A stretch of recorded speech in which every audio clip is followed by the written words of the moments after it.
如果2026、2027年最指標性的豪华車款不再是传统的房车，不是那些动不动破千万的超级跑车，甚至连大老板最爱的旗舰后座黑头车都不是呢？答案是纯电休旅车，因为现在真正的頂尖对决就在这个战场。现在买得起豪车的车主要的当然不止舒適度、身份地位、隔音、設計跟性能，他們現在連快充速度、續航里程、智慧座艙、自動駕駛輔助都要最頂，後座要夠大，熒幕要夠多，內裝質感要好，最重要的是這台車不能一開出展示間就顯得過時，得夠保值，夠未來感才行。這就是為什麼今天我們要聊的這12款純電休旅地位會這麼關鍵。它們不只是加油改家電的替代品，而是直接決定哪些品牌能坐穩下一個豪華車時代的霸主。這裡面有我們台灣人熟知的歐洲老牌帝國，像是奧迪、Mercedes、Benz、BMW、Porsche， 還有 Polestar。說真的，這才是最精彩的地方。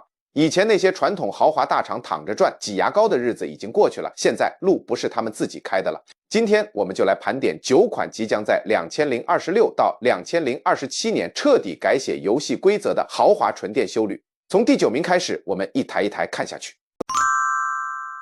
第9名，奧迪 Q6 e-tron。在這次的榜單裡，奧迪 Q6 e-tron可能不是那種一出廠就自帶音效狂拉轉速的吸睛車款，但對於非傳統歐系豪華品牌不買的車主來說，它絕對是最中肯的選擇之一。奧迪最拿手的向來就是那種增1分太肥減1分太瘦的完美平衡。它不會帥到太過有侵略性，但絕對不軟爛，外形不會怪裡怪氣，卻也跟保守扯不上邊。而 Q6 e-tron 就是把這種家族基因直接複製到了電動車上。這台車科技感滿點，現代感十足，而且用上了最新的 PPE 純電平台。白話文就是它擁有800伏特的電氣架構，充電速度在市場上非常有競爭力。Q6 e-tron 不是那種想把你嚇尿的怪獸，像是小米 SU7 那類激進的科技產物，它也不是保時捷那種披着休旅外衣的超跑，更沒有像 BMW X3 New Class 那樣要把整個駕駛座艙打掉重練。相反的，它是一台個性成熟穩重的純電奧迪，行路質感細緻，安靜舒適，組裝工藝沒得挑剔，而且開起來讓人很安心，這就是它厲害的地方。根據不同車型， Q6 e-tron 擁有水準之上的續航里程，支援超快的直流快充，當然還有經典的 Quattro 4輪傳動系統，以及圍繞全新數位舞台概念打造的豪華內裝。車內那塊曲面熒幕的設計，比起以前老款奧迪，現代感直接提升了好幾個檔次。更香的是，那塊副駕駛座前方的選配熒幕，更把車內的科技奢華氛圍給徹底拉滿，性能表現同樣很夠看。標準版車型應付平時的豪華通勤絕對是綽綽有餘。如果想要熱血一點，還有性能版的 SQ6 e-tron 可以滿足你。不過 Q6 e-tron 真正的強項不是某一項亮眼的數據把對手給秒了，而是它給人的那種面面俱到的完整度。至於大家最關心的價格， Q6 e-tron 在台灣的定位非常精準，目前台灣總代理的定價大概落在265萬到369萬元台幣之間。雖然身價不算親民，但看看同平台的兄弟車保時捷、Macan EV、奧迪，這價格相對來說還是友善不少，甚至被很多車友說是場上最划算的800伏特豪華電動休旅。硬要說缺點的話，就是 Q6 e-tron 有點安全牌打過頭了。畢竟現在中國那些電動車新創出牌快得跟開掛一樣， BMW 概念看起來更未來，賓士的內裝可能更奢華，保時捷開起來更有激情。但如果你要的是一台開起來實實在在血統純正的豪華電動奧迪，那 Q6 e-tron 絕對是目前市面上完成度最高的選擇之一。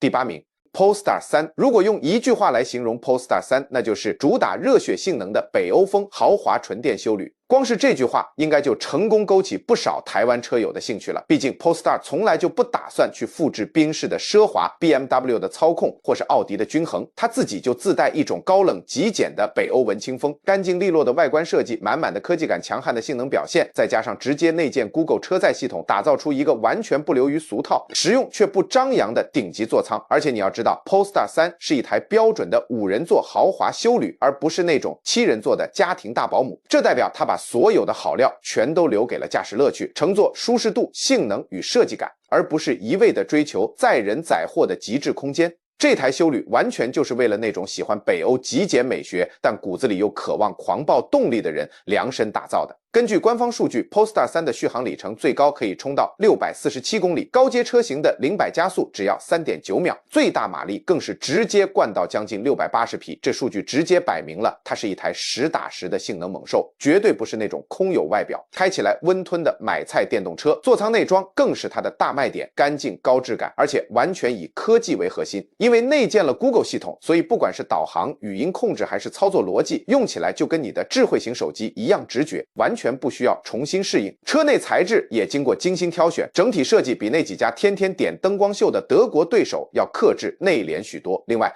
Polestar 3還有一個非常重要的科技亮點，就是它搭載了超頂規的自動駕駛硬體、超強的晶片運算能力以及軟體優先的設計邏輯。但跟很多中國品牌的電動車不一樣，它開起來依然是一台底盤沉穩、工藝成熟的歐系豪華車，不會讓你覺得自己只是坐在一個裝了輪子的巨大大玩具裡。至於大家最關心的價格，這台車換算成台幣大概要300萬到350萬元起跳，這身價真的不便宜。它很精準地卡在頂級豪華車級距，甚至比雙 B 的主力休旅還要貴上一截。這也是為什麼它這次只排在第11名的原因。它雖然東西給的極好，但價格偏高，而且在品牌光環上，它在台灣乃至全球的知名度確實還沒有 BMW、賓士、保時捷或奧迪那麼響亮。再加上目前台灣沒有正式的代理商，未來如果真的有水貨商透過美國產線拉進台灣，後續的保固維修對車友來說也是個考驗。但如果你想要的是一台充滿現代感、開起來有夠熱血，而且開在路上絕對不會跟路人撞車的北歐異國風純電修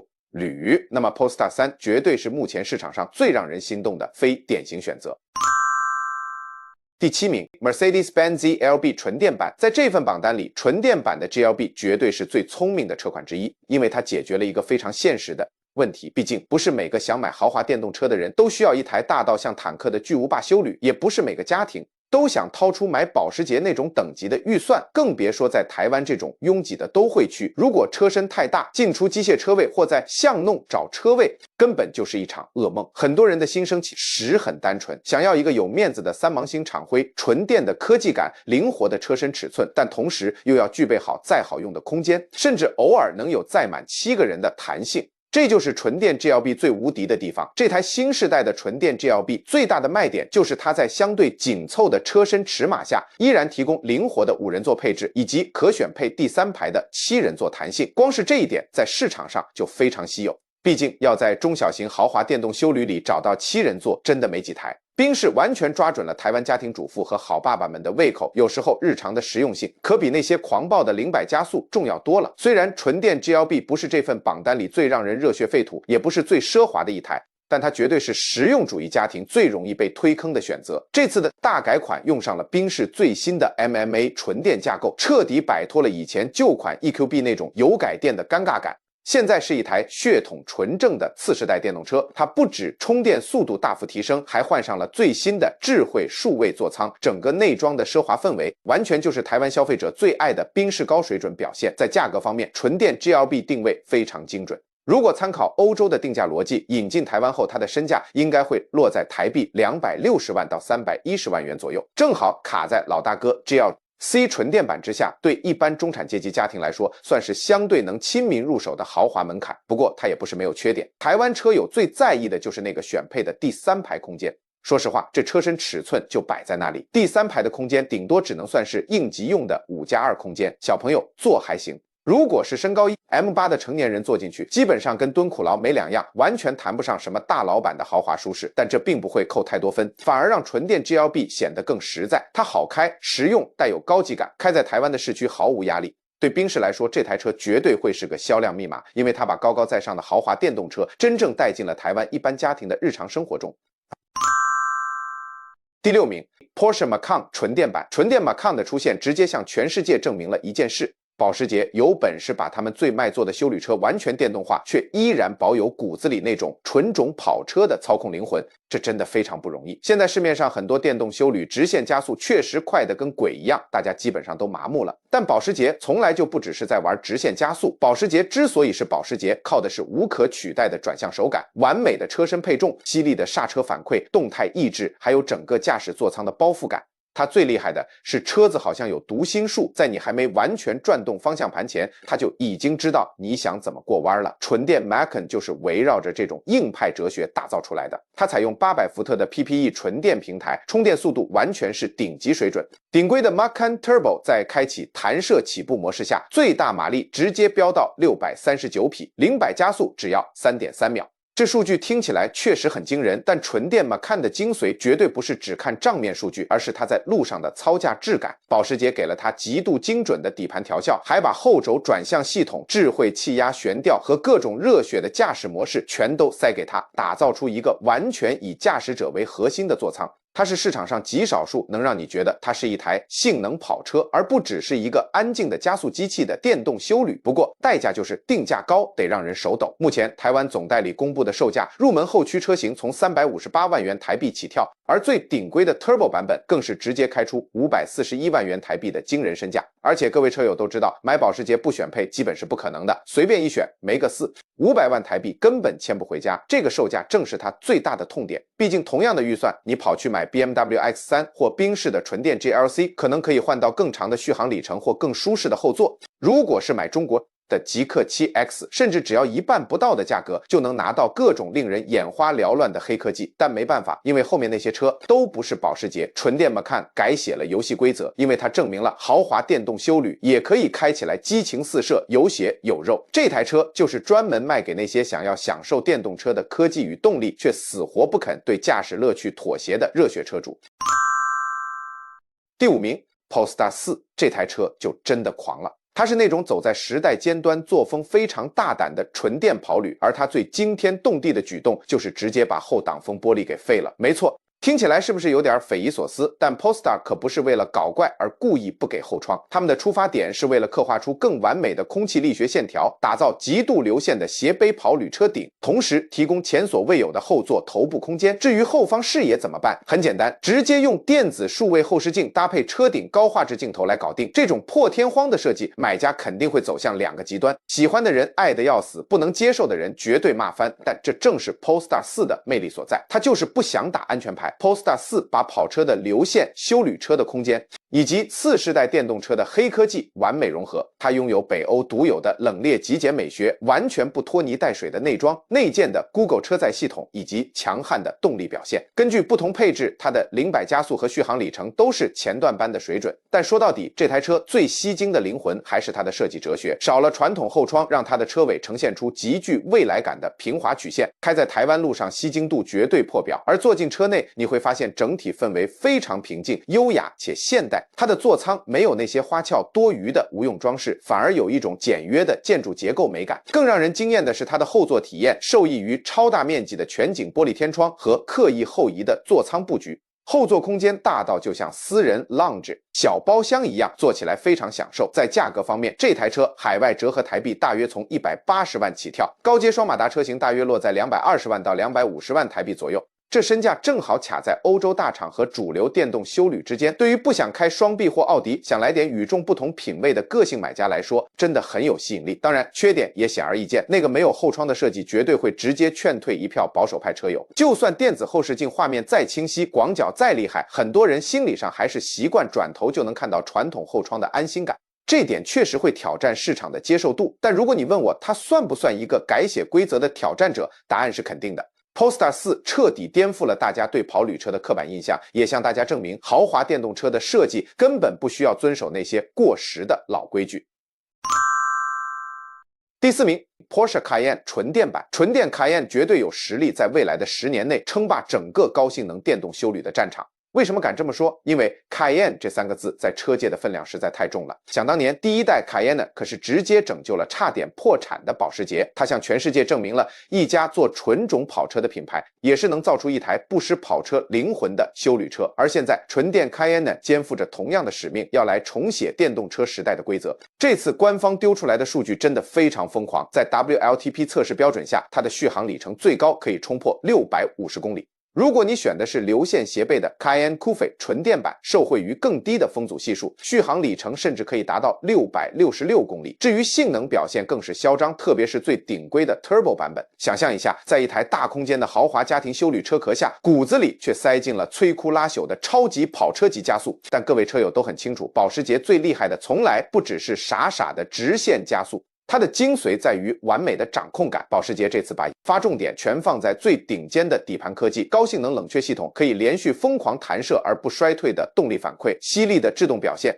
還有主動式空氣力學工程。白話文就是純電 Cayenne 絕不只是另一台傻快的電動車，它要讓你在急速狂飆時依然能強烈感受到這是一台純正的保時捷。至於大家最關心的台灣總代理定價入門款從419萬台幣起跳，中階的 Cayenne S 來到589萬，而最頂規的 Turbo 車型更是直接開出769萬台幣的驚人天價。這價格擺明了它完全不是什麼高 CP 值的經濟選擇，它是一種身份的象徵。硬要挑缺點的話，就是車重與養車成本。一台塞滿超大容量電池的高性能豪華純電休旅，車重肯定輕不到哪兒去，後續的輪胎、剎車等消耗品開銷也絕對非常驚人。但對於買得起這個級距的層峰買家來說，只要這台車開起來依然有着無可取代的跑車靈魂，這些高昂的代價，他們根本連眼睛都不會眨一下。純電凱宴尼的登場徹底改寫了遊戲規則，它可不是要把跑車給幹掉，而是重新定義了什麼才叫做新世代的頂級高性能豪華純電休旅。第3名 Mercedes-Benz GLC 純電版，這台車絕對是賓士這個世代裡最關鍵的一款電動車。這倒不是因為它外形最吸睛、速度最快或賣得最貴，而是因為在台灣和全球市場，GLC 一直以來都是賓士熱銷的搖錢樹與神車代表。如果賓士能把 GLC 完美的打造成一台讓人心服口服的純電休旅，那他們就等於成功守住了品牌的靈魂核心。這台原廠正式名稱叫 GLC 搭載 EQ 科技的新世代純電休旅，這次直接端出了大滿配的誠意，超快充電、頂規續航里程，還有賓士最新的數位奢華座艙。原廠數據宣稱，在理想的快充條件下，它只要充電短短10分鐘就能幫你灌進大約305公里的續航里程。這表現對於有長途出遊、南北奔波需求的台灣車友來說，實用性直接拉滿，坐進車內。這台純電 GLC 絕對能排進這份榜單的前3名，你不得不佩服賓士，他們真的太懂怎麼營造車市氛圍了。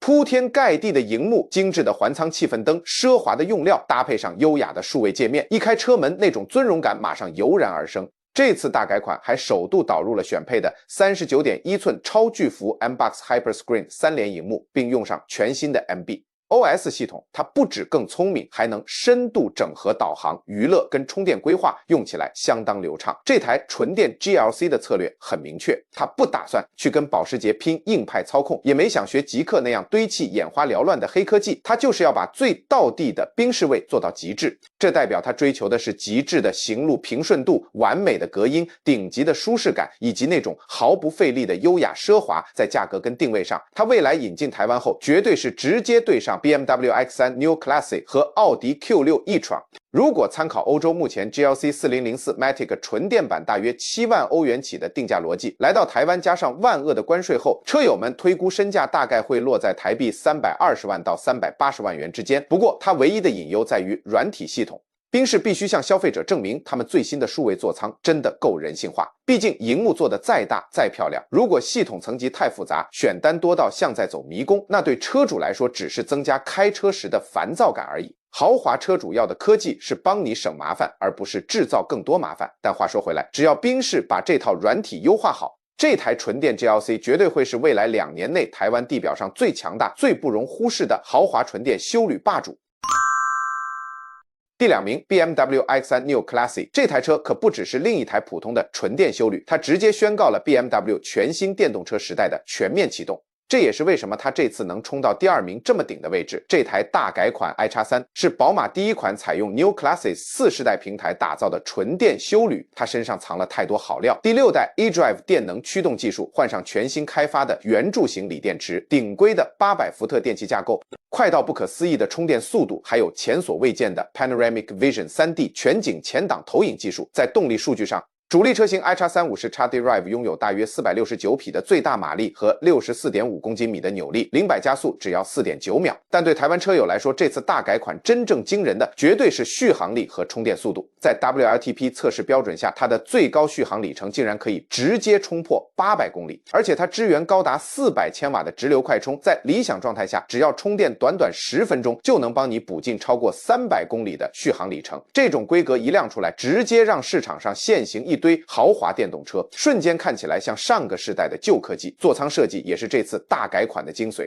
BMW 這次徹底打破常規，開發出全景前擋投影鏡面，直接把關鍵的行車資訊一整條橫向投影在擋風玻璃最下方的黑色區塊裡。BMW 沒有盲目跟風去把中間的熒幕無限放大，而是想辦法讓資訊更貼近駕駛人的前方視野，這非常符合寶馬一貫以操控駕駛為核心的調性。更厲害的是，車內還搭載了叫做 Heart of Joy 的中央控制大腦，把動力、剎車、動能回收和底盤動態完美整合，確保這台純電休旅開起來依然保有 BMW 最純粹的操控樂趣，絕對不是一台只會傻快的無聊電動代步車。更讓車友驚豔的是，搭載了這麼多黑科技，它的定價策略卻非常激進。美國那邊公布的基礎售價大約從6萬美金起跳，算一算，未來總代理拉進台灣，如果價格能壓在台幣260萬到310萬元這個區間，只要原廠宣稱的續航力跟快充在台灣實際道路上不灌水，那它絕對會是同級距裡性價比最高、殺傷力最強的豪華純電選擇。硬要說這台車有什麼隱憂，那就是它背負了全世界 Beamer 太高的期待。New Classic 這個號稱寶馬建廠以來最大的數位革命，絕對不能砸鍋。全新的操作界面必須夠直覺，好上手，開起來的手感更要對得起巴伐利亞發動機制造廠的金字招牌。畢竟台灣刁鑽的硬核車友們是絕對不會買單一台表現剛好及格的 BMW， 但只要這台車正式交車後的表現能符合預期，這台次世代的 iX33絕對會成為全台灣乃至全歐洲豪華純電休旅爭相模仿的終極標杆。